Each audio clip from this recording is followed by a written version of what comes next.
লক্ষ্মীপুর পল্লী বিদ্যুৎ সমিতির কর্মচারী কর্মকর্তাদের দাবি আদায়ের উদ্দেশ্যে চলছে কর্মবিরতি।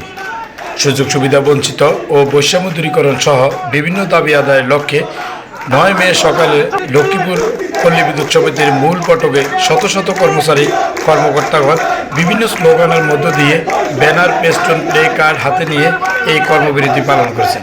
তারা 5ম দিনের মতো এই কর্মবিরতি কর্মসূচি চলমান রয়েছে। চুক্তি থেকে মুক্তি চায়, নিয়মিত চাকরি চায়। সারা দেশে 80টি পল্লী বিদ্যুৎ সমিতির কর্মচারী কর্মকর্তাদের চলমান দাবি আদায়ের প্রতিবাদ ও তাদের যৌক্তিক দাবি মেনে না নেওয়া পর্যন্ত এই কর্মবিরতি অব্যাহত থাকবে।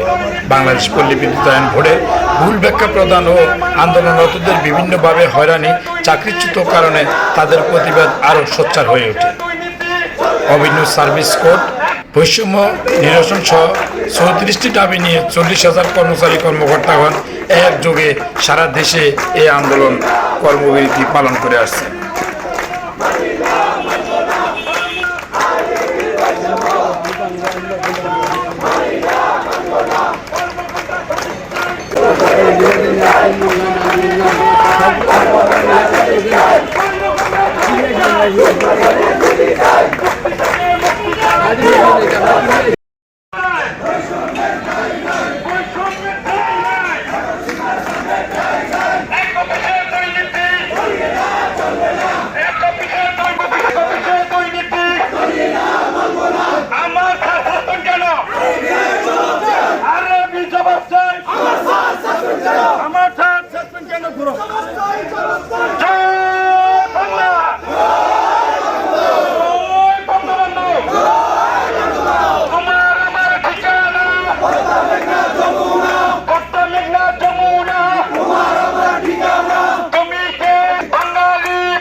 সোনার বাংলা।